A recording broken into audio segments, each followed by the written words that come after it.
নমস্কার বন্ধুরা, এই মুহূর্তে রয়েছে রাজ্যের সকল কৃষকদের জন্য বিরাট বড় সুখবর। আপনি যদি একজন কৃষক হয়ে থাকেন এবং পশ্চিমবঙ্গ সরকারের কৃষক বন্ধু প্রকল্পের নাম নথিভুক্ত করে রাখেন, তাহলে এই মুহূর্তে রয়েছে আপনার জন্য দুর্দান্ত সুসংবাদ। কৃষক বন্ধু প্রকল্পের প্রথম কিস্তি অর্থাৎ খরিফ মরশুম টাকা কবে থেকে দেওয়া হবে, অর্থাৎ ফাইনাল তারিখ, সেই বিষয়ে কিন্তু সঠিক আপডেট জানানো হয়েছে এই ভিডিওটির মাধ্যমে। এছাড়াও বন্ধুরা, কৃষকদের জন্য নতুন নির্দেশিকা জারি করা হয়েছে। তো বন্ধুরা, নির্দেশিকায় কী বলা হয়েছে সেই বিষয়ে কিন্তু সঠিক আপডেট জানানো হয়েছে এই ভিডিওটির মাধ্যমেই। তাই বন্ধুরা, ভিডিওটি শুরু করার আগে ছোট্ট একটা রিকোয়েস্ট, যে সমস্ত কৃষক বন্ধুরা এখনও পর্যন্ত এই চ্যানেলটিকে সাবস্ক্রাইব করেননি, অবশ্যই মনে করে চ্যানেলটিকে সাবস্ক্রাইব করে নেবেন, কারণ আমার এই চ্যানেলের মাধ্যমে কৃষকদের জন্য প্রতিনিয়ত নতুন নতুন আপডেট জানানো হয়ে থাকে। চলুন বন্ধুরা, এবার দেখে নেওয়া যাক কী বলা হয়েছে আজকের এই প্রতিবেদনে। কৃষক বন্ধু প্রকল্পের প্রথম কিস্তি টাকা দেওয়ার তারিখ ঘোষণা। কৃষক বন্ধুদের জন্য নতুন নির্দেশিকা 2025। কলকাতা, 26শে ফেব্রুয়ারি 2025 বুধবার। বাংলায় কৃষকদের উন্নয়নের লক্ষ্যে মুখ্যমন্ত্রী মমতা বন্দ্যোপাধ্যায় চালু করেছেন কৃষক বন্ধু প্রকল্প। এই প্রকল্পের মাধ্যমে কৃষকদের চাষের কাজে সহায়তা করার জন্য বছরে 2টি কিস্তিতে টাকা দিয়ে আর্থিকভাবে সহায়তা করে থাকে পশ্চিমবঙ্গ রাজ্য সরকার। প্রথম কিস্তি অর্থাৎ খরিফ মরশুমে টাকা দেওয়ার সময় হলো এপ্রিল মাস থেকে শুরু করে সেপ্টেম্বর মাস পর্যন্ত, এবং দ্বিতীয় কিস্তি হলো রবি মরশুম। এই রবি মরশুমে টাকা দেওয়ার সময় হলো অক্টোবর মাস থেকে শুরু করে পরের বছরের মার্চ মাস পর্যন্ত। এই সময়ের মধ্যে কৃষক বন্ধু প্রকল্পের মাধ্যমে যে সমস্ত কৃষকদের জমির পরিমাণ 1 একর বা তার বেশি রয়েছে, তাদের বছরে 2টি কিস্তি খরিফ মরশুম এবং রবি মরশুম মিলিয়ে মোট 10,000 টাকা, এবং যে সমস্ত কৃষকদের জমির পরিমাণ 1 একরের কম রয়েছে, তাদের জমির আনুপাতিক হারে বছরে 2টি কিস্তি মিলিয়ে সর্বনিম্ন মোট 4,000 টাকা দেওয়া হয়ে থাকে। এছাড়াও এই প্রকল্পে নথিভুক্ত 18 থেকে 60 বছর বয়সের কোনো কৃষকদের অকাল মৃত্যু হলে তার পরিবারের ক্ষতিপূরণ বাবদ 2 লক্ষ টাকা অনুদান দেওয়া হয়ে থাকে। নতুন বছর শুরু হলো, তাই রাজ্যের প্রত্যেকটি কৃষকরা কৃষক বন্ধু প্রকল্পের প্রথম কিস্তির টাকার জন্য অপেক্ষা করছে। 2024 সালের প্রথম কিস্তি অর্থাৎ খরিফ মরশুম টাকা 13ই জুন থেকে কৃষকদের অ্যাকাউন্টে দেওয়া শুরু হয়েছিল। বিভিন্ন সূত্র মারফত জানা যাচ্ছে 2024 সালে প্রাকৃতিক দুর্যোগের কারণে কৃষকদের ফসলের অনেক ক্ষয়ক্ষতি হয়েছে।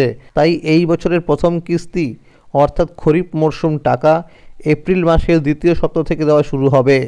কোনো রকম ফাইনাল তারিখ না জানা গেলেও সম্ভাব্য এরকমটাই জানা গেছে। সূত্র মারফত জানা গেছে যে সমস্ত কৃষকরা ফসলের ক্ষতিপূরণের টাকা পাননি, তাদের টাকা দেওয়ার কাজ আবারও শুরু করা হয়েছে। যে সমস্ত কৃষকরা জমির পরিমাণ বাড়াতে চায়, তাদের ফর্ম জমা নেওয়া শুরু হয়েছে। জমির পরিমাণ বৃদ্ধি করতে হলে নিকটবর্তী ব্লক অফিসে গিয়ে জমির রেকর্ড এবং এর সাথে আধার কার্ড এবং ভোটার কার্ড সহ যোগাযোগ করতে হবে।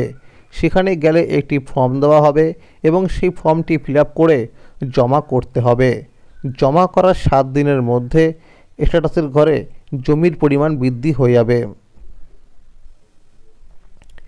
যে সমস্ত কৃষকরা জানুয়ারি মাসে সংগঠিত হয়ে যাওয়া দুয়ারে সরকার ক্যাম্পে গিয়ে কৃষক বন্ধু প্রকল্পের নাম নথিভুক্ত করার জন্য ফর্ম জমা করেছিলেন, তাদের ফর্মগুলো ভেরিফিকেশনের কাজ চলছে। ইতিমধ্যেই অনেক কৃষকদের স্ট্যাটাসের ঘরে আপডেট চলে এসেছে। কৃষকরা তাদের Aadhaar card, voter card, mobile number দিয়ে স্ট্যাটাস চেক করতে পারবেন।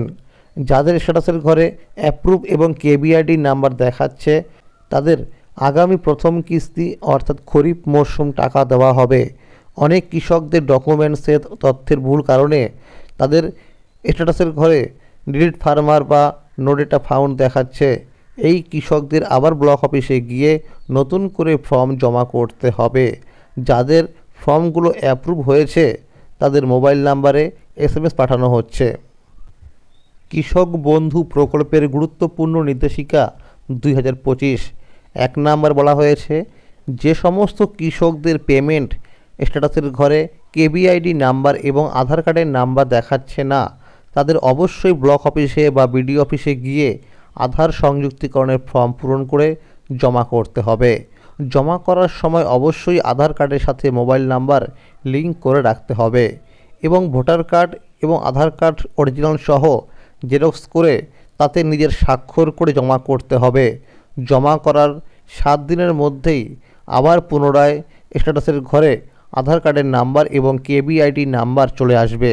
2 নম্বর বলা হয়েছে, যে সকল কৃষকদের স্ট্যাটাসের ঘরে ডিলিট ফার্মার দেখাচ্ছে, তাদের পুনরায় নতুন করে আবার জমির সমস্ত নথিপত্র সহ ফর্ম জমা করতে হবে। 3 নম্বর বলা হয়েছে, প্রত্যেক কৃষকদের প্রতি 6 মাস পর পর ব্যাংকে গিয়ে ব্যাংক অ্যাকাউন্ট নাম্বারের সাথে EKYC চেক করতে হবে। কারণ দেখা যায় প্রত্যেক কিস্তিতে টাকা দেওয়ার সময় এই EKYC না থাকার কারণে অনেক কৃষকদের অ্যাকাউন্টে টাকা ক্রেডিট হয় না। 4 নম্বর বলা হয়েছে, প্রত্যেক কৃষকদের আধার কার্ড নাম্বারের সাথে মোবাইল নাম্বার লিঙ্ক করতে হবে এবং যাদের আধার কার্ডের মধ্যে নামের বানান, জন্ম তারিখ এবং ঠিকানা ভুল রয়েছে, তারা যেন অবশ্যই অবিলম্বেই আধার কেন্দ্রে গিয়ে কারেকশন বা সংশোধন করে নেয়।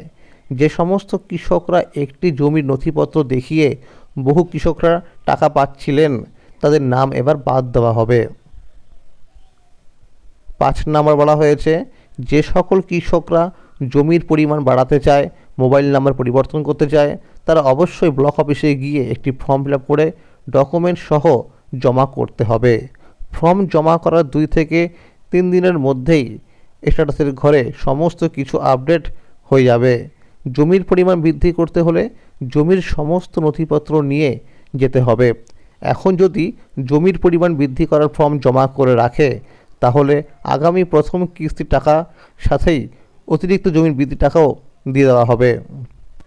6 নম্বর বলা হয়েছে, যে সমস্ত কৃষকরা নতুন করে অনলাইনে আবেদন করেছে, তাদের মধ্যে যারা জনধন অ্যাকাউন্টের নাম্বার বা জয়েন্ট অ্যাকাউন্ট নাম্বার দিয়েছেন, তাদের উদ্দেশ্যে বলা হচ্ছে সিঙ্গেল সেভিংস অ্যাকাউন্ট নাম্বার জমা করার জন্য। 7 নম্বর বলা হয়েছে, যদি কোনো কৃষকরা ব্যাংকের অ্যাকাউন্ট নাম্বার পরিবর্তন করতে চায়, অর্থাৎ নতুন ব্যাংকের অ্যাকাউন্ট নাম্বার যুক্ত করতে চায়, তাদের অবশ্যই ব্লক অফিসে গিয়ে নতুন পাসবুক জেরক্স করে জমা করতে হবে। এরপরে 8 নম্বর বলা হয়েছে, যে সমস্ত কৃষকরা অনলাইনে বা দুয়ারে সরকার ক্যাম্পে গিয়ে অফলাইনের মাধ্যমে আবেদন করছে, যাদের এখনও পর্যন্ত স্ট্যাটাসের ঘরে KBID নাম্বার এবং অ্যাপ্রুভ দেখাচ্ছে না, তাদের অবশ্যই ব্লক অফিসে বা কৃষি অফিসে যোগাযোগ করতে হবে। এই কাজটি যদি না করে কৃষকরা, তাহলে প্রথম কিস্তির টাকা দেওয়া হবে না। তো বন্ধুরা, আজকের এই ছিল আপডেট। পরবর্তী আপডেট পাওয়ার জন্য অবশ্যই মনে করে চ্যানেলটিকে সাবস্ক্রাইব করে রাখবেন এবং সকলের কাছে শেয়ার করে দেবেন। যদি এই ভিডিওটি ভালো লাগে, অবশ্যই লাইক করে দেবেন। ধন্যবাদ।